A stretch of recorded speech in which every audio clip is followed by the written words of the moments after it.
Hey, everybody, welcome to another weekend edition. Haven't come up quite with the perfect name for these, but right now it's a video stream and podcast of some ideas that I'm working through on my book, 10 Tips for Life Efficiency.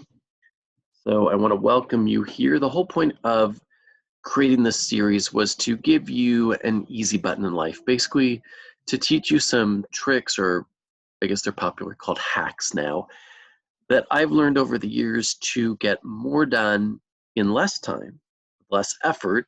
So it's a lot like that Staples easy button. I want to make life easier for you and hopefully more productive at the same time.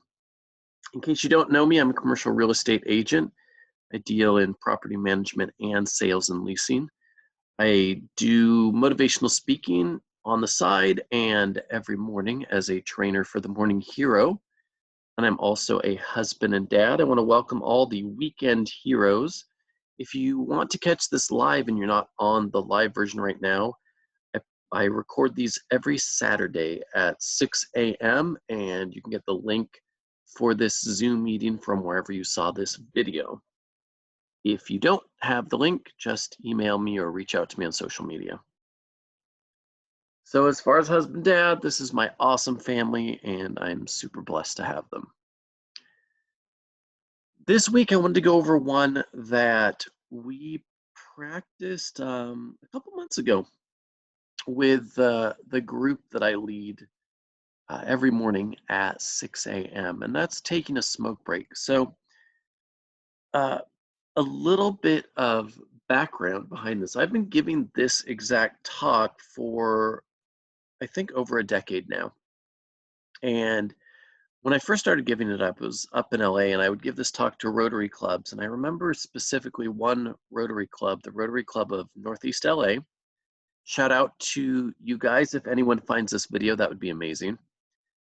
I was giving this talk to them in a restaurant and had a nice setup, a meeting room, nice tables, and I had a projector screen and a microphone. And I'd been going through all these tips, and I got to this one, and there was a very elderly man in the audience. And it was very clear just from getting to know the members before we started that this gentleman had a very difficult time hearing, especially in group situations, which I actually understand now because of one of my ears has crapped out on me. So I have a lot more understanding for him and just how difficult it can be to clearly hear people when you're in a group setting.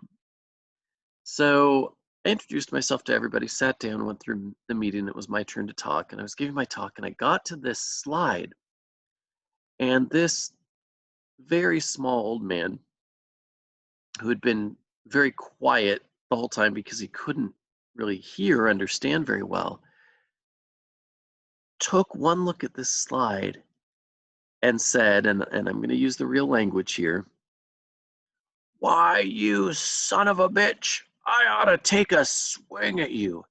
And he literally got up and started charging me, which of course just caused complete chaos in the meeting. Thankfully, three or four of the Rotarians jumped up and grabbed him, and I had to sort of back off, and it pretty much ended the presentation, or at least caused a very long break in it. And what turned out had happened was, the incident is funny. The passion behind it is not. This poor gentleman had somebody close to him die of lung cancer from smoking.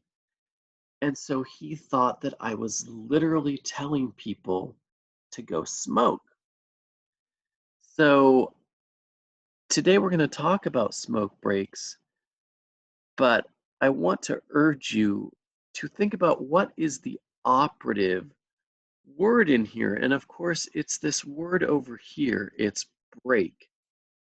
So we've now renamed it a fresh air break.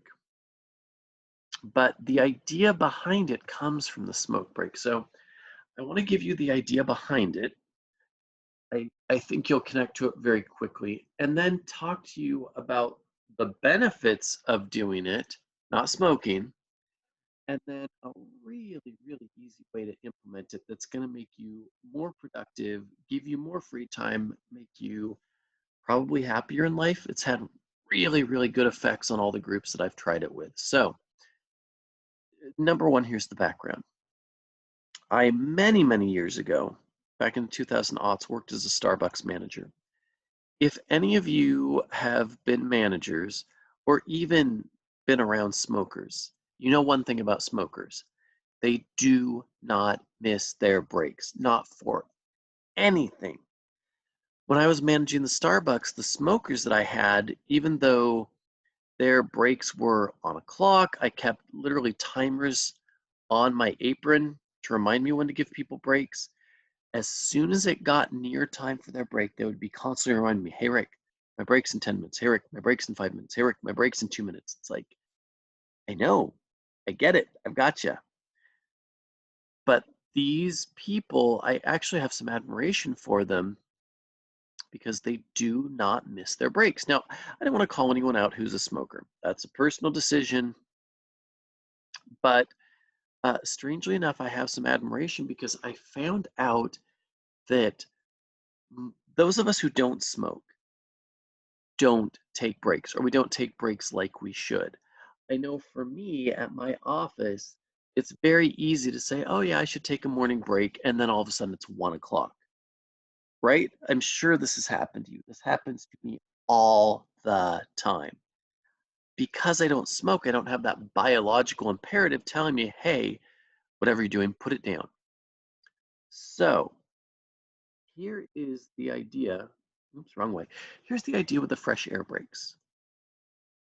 What if you were as insistent on your breaks? I know in California, it's a law here that you get a 10-minute break every 4 hours. What if you were as insistent about your fresh air breaks as the smokers were about their smoke breaks? Think for a minute what they do. It's actually, in some really crazy ways, a very healthy behavior. Partly because we've, at least here in California law, we've forced it to be healthy behavior. So if you're a smoker, you have to put everything down. You can't smoke inside. You have to go outside.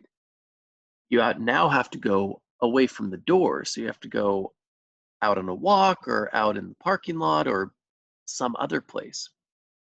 And the smokers that I know and the smokers I've seen, it's a social activity. They'll go out and chat with the other smokers. They definitely do not take work with them. And it actually, other than the smoking part, is an extremely healthy behavior.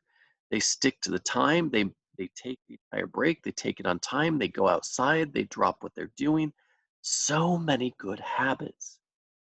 So, what would it be like if you were to apply this to your life?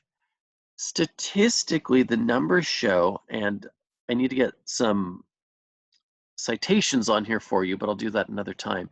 But the numbers show that taking that 10-minute break increases your productivity by somewhere on the lines of 5 to 10 times the amount of break you took. So even though you might be thinking to yourself, Rick, I can't take a break right now. I'm in the middle of this project. It's got to get done. Trust me, you will be so much more efficient when you get back that you're not only going to make up that 10 minutes, you're going to be ahead. So that's the whole point of this series, remember, is getting more done while being lazy. You're going to take a break, but you're going to get more done. It's so cool. So here's finally how you implement this. Grab your cell phone, probably have it with you right now. And right now, put in 2 alarms that are set to repeat daily. Most of us just did it during the weekdays because we're a lot better at it on the weekends, but whatever days that you work, put in your smoke breaks. So for me in my schedule, my mid-morning comes about 10:30 and my mid-afternoon comes about 2:30. So I put in 2 repeating alarms at 10:30 and 2:30. Then when they go off, whatever I'm doing, I immediately stop. If I'm in the middle of something that I can finish within 30 seconds or a minute, of course I finish it. But if it's an email or a, I'm drafting a lease or something that I know is going to take a lot more time, I drop it. If I need to remember what I'm doing, I make a little note in my planner. I get up from my desk. I usually take a can of sparkling water or something with me and I go outside. We've got this great little back porch area at our office that sits and looks out on some greenery. I have learned personally not to take my cell phone with me because if I do take my cell phone, I start checking email, I start checking text messages, and I start working again. So typically, what I will do is I'll take my planner because I end up getting a lot of really good creative ideas during this time. And sometimes I'll take a book. The thing that I try to do most though is just do sort of a mini meditation, free my mind, look out on nature, enjoy being outside, even when it was super hot in San Diego and it was like 108 degrees. Because it was so cold in my office, it was actually kind of nice to be out there. I would take an ice water that was almost all ice, and literally by the time I was done, the ice would be melted. It was so nice to get out there. And of course, when I got back, I had so much productivity. So that's the tip for you. If you're doing this as a week challenge, a week, WEEK, it's really easy to do. I have actually set this up as a permanent thing on my cell phone because it works so well for me. The people that I've talked to or that I've coached on doing this love it. In fact, in working with those people for a long time, it's something that we talked about this week, and several of them said, "Oh my gosh, I quit doing that. I want to get back to it." And using your cell phone as a tool to remind you is something that we didn't have really that easily when I first started giving this talk. So being able to set up that alarm on your cell phone that you always have with you makes it super easy. All right, I want to end with one deep, challenging thought for you. What do you get when you combine a joke with a rhetorical question? All right, that wraps things up for the day. I want to send a special shout out to my mentor, Jarvis Leverson, the morning hero. This is not a paid ad. I do not get anything for doing this.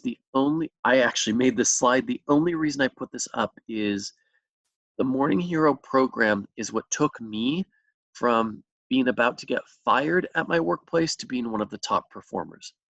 So check out his website. Right now, he's doing free coaching. Uh, he's amazing. Thank you so much for joining me. I hope that this challenge this week gives you something to think about. Please do it. And please, please, please take some time to text me, email me, let me know how it goes. I issue the same challenge that I've been issuing for over a decade now. If you try one of these ideas for 60 days, for 2 months, every day, and it doesn't dramatically change your life, let me know and I will send you a free Starbucks gift card. Right now, I'm doing a $100 Starbucks gift card because I still have yet to have anyone message me. So please take me up on the challenge. I would love to finally give away a Starbucks gift card or get your feedback. Um, Finally, I cannot end without a cute picture of my baby. I need to update it. She's now 1 year old, but she's friggin' cute. All right. Thanks so much for joining me. Please, please, please join me live. It's always nice. I chat with people before and after. We do some great one-on-one or group on one coaching, and it's just an awesome way to start your weekend, even if you immediately go back to bed. All right. Talk to you next week.